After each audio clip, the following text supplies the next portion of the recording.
90 करोड़ रुपए दिए गए। और खुद आप ये बात जानकर नीतीश कुमार और बीजेपी ये बात बहुत बड़ी बातें करती है, झूठ पे झूठ कहती है। उनसे ये पूछ लीजिए कि क्या बिहार भारत का वाहिद प्रदेश है जहां पर एक डॉक्टर 28,000 पेशेंट का इलाज करता है।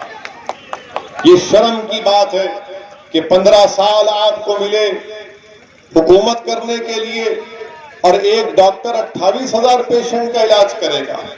आप बताइए कैसे बिहार तरक्की करेगा? हमारे नौजवान बच्चे जो डिग्री हासिल करना चाहते हैं उनको बिहार प्रदेश छोड़कर भारत के दूसरे प्रदेशों में जाकर अपनी डिग्री हासिल करना पड़ता है। हर महाज पर ये दोनों आरजेडी नीतीश कुमार और बीजेपी नाकाम साबित हुए।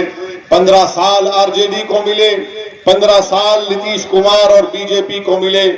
30 साल में अगर 30 साल पहले कोई पैदा हुआ होगा तो अब तक उसकी शादी हो गई होगी, 2-3 बच्चों का बाप या 2-3 बच्चों की मां बन चुकी होगी। मगर आप बताइए, ये आपका मुस्तकबिल है, बिहार में आपका मुस्तकबिल है। ये कल जो आने वाला दिन है आपका होगा। आप कैसे इन दोनों पार्टीज पर बीजेपी के को मिलाकर कैसे इन पर आप इनको सपोर्ट करेंगे? कैसे आप इन पर भरोसा करेंगे जिन्होंने बिहार की जनता से तो वोट तो हासिल किया मगर बिहार की जनता से कोई इंसाफ नहीं किया? मेरे अजीज दोस्तों, मेरी इज्जतदार माँ और बहनों, आज बड़ी बड़ी बातें की जाती हैं। देश के प्रधानमंत्री बिहार को आकर कहती हैं कि मैं अपना सर झुकाता हूं बिहार के उन बहादुर जवानों को जिन्होंने गलवान वैली में चीनी फौजों से मुकाबला करते हुए अपनी जान की कुर्बानी को दे दी। हम देश के प्रधानमंत्री को एक पैगाम देना चाहते हैं अरवल से और देश के प्रधानमंत्री से पूछना चाहते हैं कि नरेंद्र मोदी जी, बिहार के जिन जवानों ने चीन की फौज से मुकाबला करते हुए अपनी जानों को कुर्बान किया, वही कुर्बान होने वाली फौजों की मां आपसे पूछ रही है कि मेरे बेटे ने तो भारत की जमीन की हिफाजत करते हुए अपनी जान को कुर्बान कर दिया। जिन चीन की जानें ली, देश के प्रधानमंत्री को बताना पड़ेगा कि अगर हमारे 20 सिपाही मारे गए तो क्या चीन के 20 मारे गए? क्या चीन के 30 मारे गए? क्या चीन के 40 सिपाही मारे गए? और देश के प्रधानमंत्री को देश को बताना पड़ेगा और खास तौर से बिहार की जनता को बताना पड़ेगा जिनको फख्र है और नाज है कि बिहार का पैदा होने वाला बेटा भारत की सरजमीन की हिफाजत के लिए अपनी जान को कुर्बान कर दिया। मगर देश के प्रधानमंत्री को ये बताना पड़ेगा कि क्या जिस जगह पर कर्नल संतोष बाबू के साथ हमारे 20 जवानों ने अपनी जान को कुर्बान किया, क्या उसी जगह पर आज चीन का आउटपोस्ट नहीं है? क्या उसी जगह पर चीन की फौजें हमारी भारत की सरजमीन पर नहीं बैठी हैं? देश के प्रधानमंत्री को बताना पड़ेगा। देश के प्रधानमंत्री जुमलों से भाग नहीं सकते, ये सवाल हम उनसे कर रहे हैं। मेरा एक और सवाल नीतीश कुमार से कि उन्होंने लॉकडाउन में जो बिहार के बच्चे राजस्थान कोटा में तालीम हासिल कर रहे थे उनको आने की इजाजत नहीं दी। मगर नीतीश कुमार को बीजेपी से इतना डर है कि बीजेपी का एक एमएलए अपनी औलाद के लिए, अपने बेटे के लिए नीतीश कुमार उसको परमिशन देते हैं कि जाओ, तुम्हारी औलाद है, तुम जाकर कोटा से अपने बच्चे को ला लो। नीतीश कुमार, क्या बीजेपी का बेटा, एमएलए का बेटा बिहार का बेटा है? और जो गरीब के बेटे बिहार से बाहर जो मजदूरी कर रहे थे, जो पढ़ रहे थे, उनको आपने आने की इजाजत क्यों नहीं दी? क्या ये आपकी बिहार की जनता से मोहब्बत है? मेरा तीसरा सवाल नीतीश कुमार और मोदी से ये लॉकडाउन जो नरेंद्र मोदी ने किया, ये गैर संविधान के खिलाफ था। मैंने उस वक्त भी कहा, आज भी कह रहा हूं, देश के प्रधानमंत्री ने लॉकडाउन के लिए क्या किया? लॉकडाउन से पहले कहा कि कोरोना को खत्म करना है तो थाली बजाओ। तो बेचारा गरीब ये समझा कि शायद थाली बजाने से कोरोना भाग जाएगा। फिर देश के प्रधानमंत्री ने कहा कि ताली बजाओ, लाइट बंद करो, दिए जलाओ।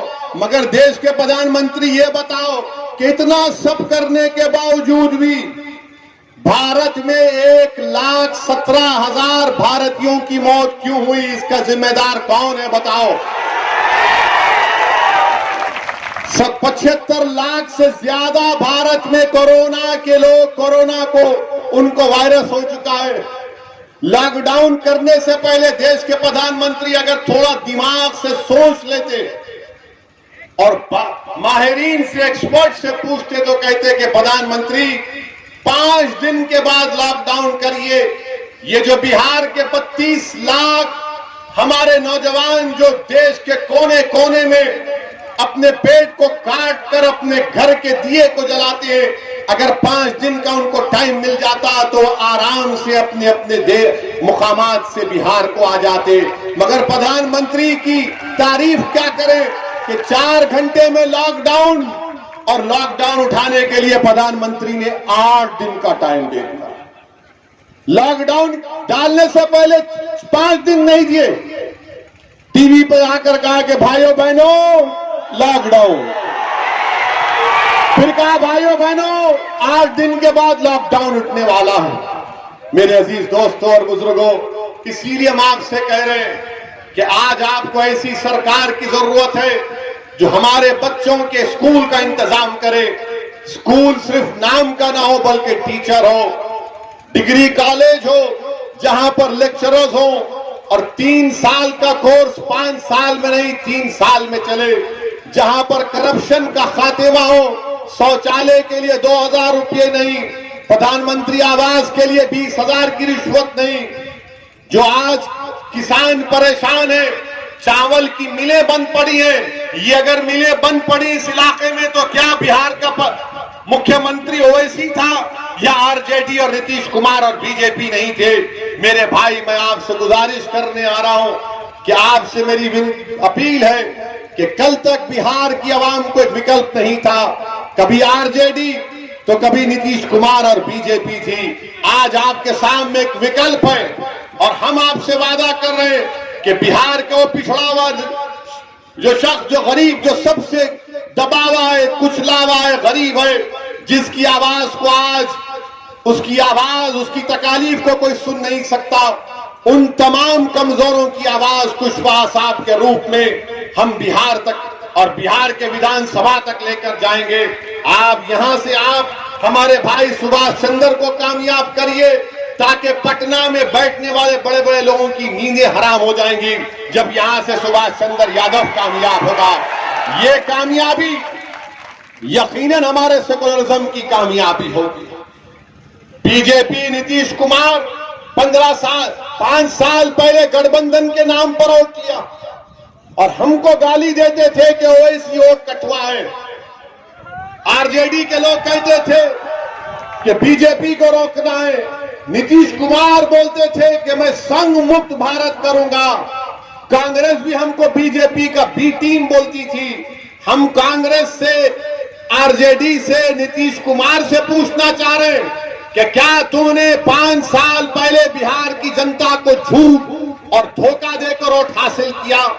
तुम्हारी वजह से, तुम्हारी नाकामियों की वजह से ये तुम जिम्मेदार हो। अगर आज बिहार में नीतीश कुमार नरेंद्र मोदी की गोद में बैठे हैं तो इसकी जिम्मेदार आरजेडी और कांग्रेस है। और हम नीतीश कुमार को बताना चाह रहे हैं, हम बिहार की जनता को पैगाम देना चाह रहे हैं, आपको बताना चाह रहे हैं कि बिहार को बचाइए बीजेपी से। बीजेपी ये चाहती है कि नीतीश कुमार को दिखाकर और चुनाव के बाद नीतीश कुमार को रिटायर कर दिया जाए और बीजेपी के कदमी को बिहार का मुख्यमंत्री बना दिया जाए।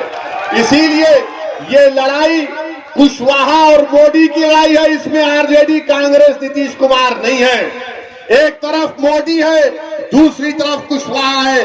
अगर आप मोदी को शिकस्त देना चाहते हैं तो मैं बिहार की जनता से अपील कर रहा हूं कि उन पार्टी का साथ मत दीजिए जो 15 साल आरजेडी को मौका मिला, 15 साल नीतीश कुमार बीजेपी को साथ मिला। आज आपके पास एक विकल्प है, इसका साथ देकर बिहार को मजबूत करिए। मुझे और 3 मुकामात पर जाना है, इसलिए आपसे इजाजत चाहता हूं। अगर जिंदगी ने वफा की तो इंशाअल्लाह दोबारा आऊंगा और दोबारा आकर तफसील से आपसे बात करूंगा। मैं आपकी तरफ से हमारे सुभाष साहब को कामयाबी का ये माला पिना दूं। क्या आप सीलिंग फैन पर अपना बटन दबाकर वोट देंगे? शुक्रिया। बिस्मिल्लाह। चलिए साहब। अस्सलाम वालेकुम।